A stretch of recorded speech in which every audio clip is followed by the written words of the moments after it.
اشفاق احمد صاحب اکثر کہا کرتے تھے کہ آدمی عورت سے محبت کرتا ہے جبکہ عورت اپنی اولاد سے محبت کرتی ہے۔ اس بات کی مکمل سمجھ مجھے اس رات آئی جب گزشتہ صدی کے آخری سال کی موسم بہار کی ایک رات تھی۔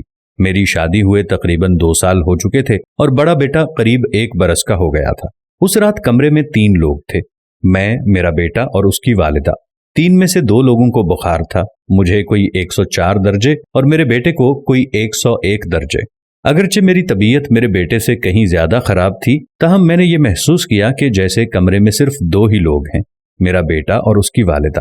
بری طرح نظر انداز کیے جانے والے احساس نے میرے خیالات کو زیر و زبر تو بہت کیا، لیکن ادراک کے گھوڑے دوڑانے پر یہی حقیقت کھلی کہ عورت نام ہے اس ہستی کا کہ جب اس کو ممتا دید کر دی جائے تو پھر اس کو اپنی اولاد کے سوا کچھ دکھائی نہیں دیتا، حتیٰ کہ اس کو اپنا شوہر بھی، اور خاص طور پر جب اس کی اولاد کسی مشکل میں ہو۔ اس نتیجے کے ساتھ ہی ایک نتیجہ یہ بھی نکالا، اور وہ یہ کہ میرے بیٹے کے درد کا درمان اس کی والدہ کی آغوش ہے، تو یقیناً میرا علاج میری ماں کی آغوش ہوگی۔ اس خیال کا آنا تھا کہ میں بستر سے اٹھا اور ماں جی کے کمرے کی طرف چل پڑا۔ رات کے 2 بج رہے تھے، پر جیسے ہی میں نے ان کے کمرے کا دروازہ کھولا تو وہ فوراً اٹھ کر بیٹھ گئیں، جیسے میرا ہی انتظار کر رہی ہوں۔ پھر کیا تھا، بالکل 1 سال کے بچے کی طرح آغوش میں لے لیا اور توجہ اور محبت کی اتنی ہیوی ڈوز سے میری آغوش تھراپی کی کہ میں صبح تک بالکل بھلا چنگا ہو گیا۔ پھر تو جیسے میں نے اصول ہی بنا لیا کہ جب کبھی کسی چھوٹے بڑے مسئلے یا بیماری کا شکار ہوتا تو کسی حکیم یا ڈاکٹر کے پاس جانے کی بجائے سیدھا مرکزی ممتا شفا خانے برائے توجہ اور علاج میں پہنچ جاتا۔ وہاں پہنچ کر مجھے کچھ بھی کہنے کی ضرورت نہ پڑتی، بس میری شکل دیکھ کر ہی مسئلے کی سنگینی کا اندازہ لگا لیا جاتا۔ میڈیکل ایمرجنسی ڈکلیئر کر دی جاتی، مجھے ماں جی کے ہی بستر پر لٹا دیا جاتا اور اسی کا ہی کمبل اوڑھا دیا جاتا۔ کسی کو یخنی کا حکم ہوتا تو کسی کو دودھ لانے کا۔ الغرض توجہ اور محبت کی اس ہیوی ڈوز سے میری آغوش تھراپی ہوتی اور میں بیماری کی نوعیت کے حساب سے ہی کبھی چند گھنٹوں اور کبھی چند منٹوں میں ہی روبہ صحت ہو کر ڈسچارج کر دیا جاتا۔